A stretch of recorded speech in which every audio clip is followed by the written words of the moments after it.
Welcome back to the channel. Why not? Yeah, we're going to talk about ostensibly this box, the Disaster Movie Soundtrack Collection, which I got in the La La Land 20th anniversary sale. Now, I've wanted this ever since it was released in...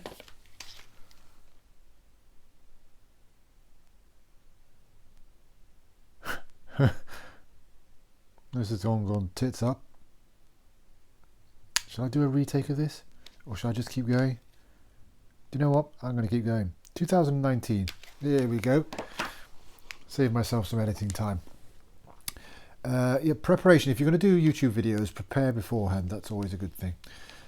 Yeah, so it's been a few years, and I didn't have money at the time when it first came out. I found it very expensive this time, but I had just about the right amount of money to buy it, and I didn't want to let it go again. It will eventually sell out, and then people will sell it for silly prices, so I'm glad I got it. But always wanted it, and I don't own any of these scores. So we're talking about the Poseidon Adventure, the Towering Inferno, and Earthquake, all by the great John Williams. I also have the films as well. So we have the Poseidon Adventure on Blu-ray, and we have the Towering Inferno on Blu-ray, and we have Earthquake on Blu-ray. Now, the Towering Inferno and the Poseidon Adventure both come with copious amounts of extras, and the Earthquake comes with butt kiss.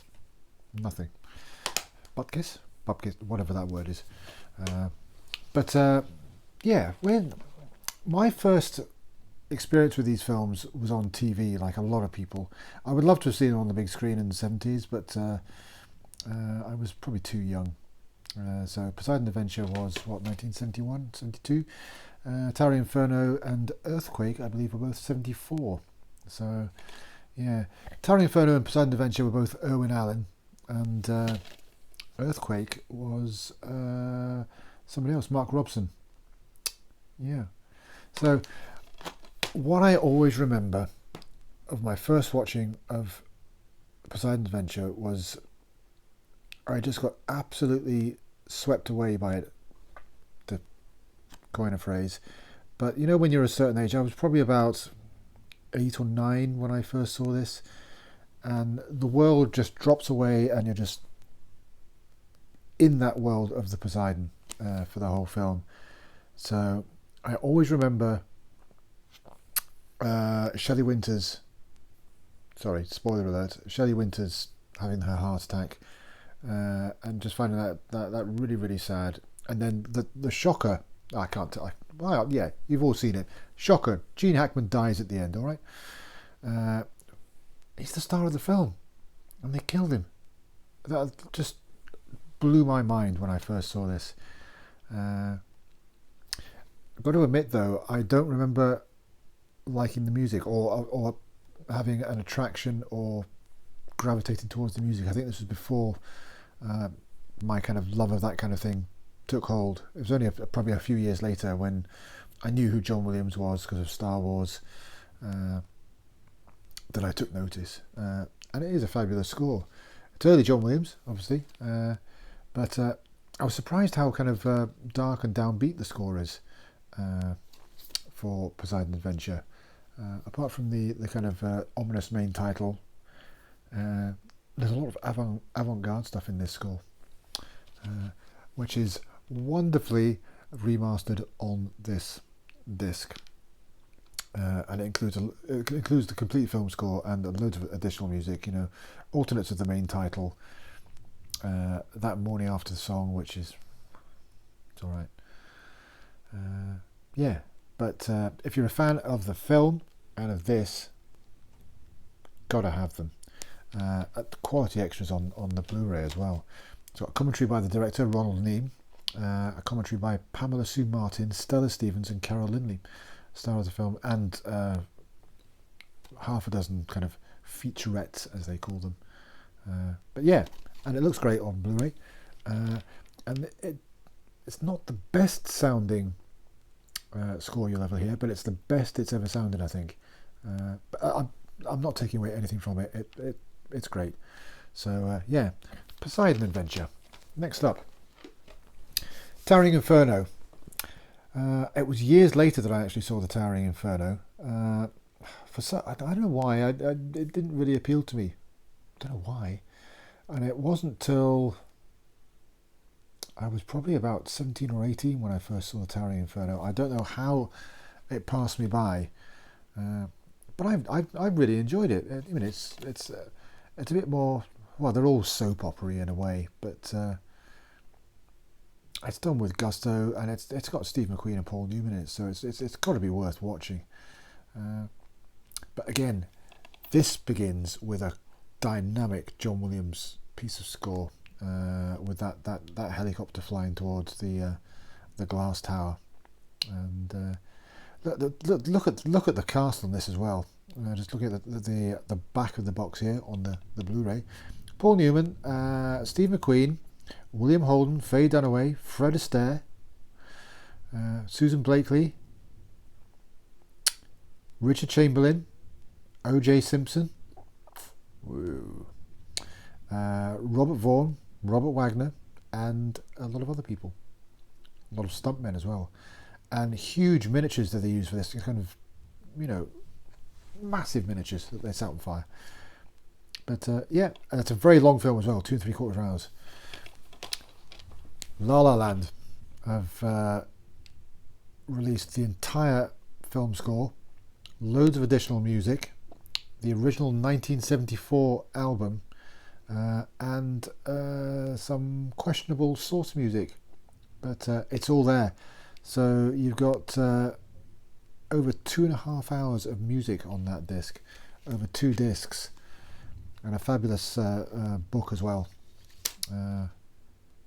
Yeah, if you're a fan of the Towering Inferno and the music, again, I was quite surprised that how dread-inducing the music is. I mean, it's got some powerful action stuff in there as well, admittedly, but all 3 of these scores from this disaster box, they're really kind of downbeat. Well, obviously, because the subject matter, I suppose, is death, destruction, and apocalyptic awfulness.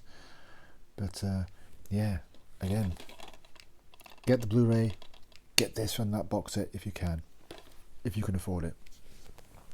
And finally, Earthquake from 1974 again. This I've got it because I enjoy it, but it's not as good as a Towering Inferno and Poseidon Adventure. Special effects, or the visual effects and the model work is all. It still looks pretty good. I mean, there'll always be iffy things. There's a few iffy things here and there. I always remember the first time watching it though. I can't remember exactly what the circumstances were, but a lift falls in a building, and there's loads of animated blood that splatters against the lens of the camera.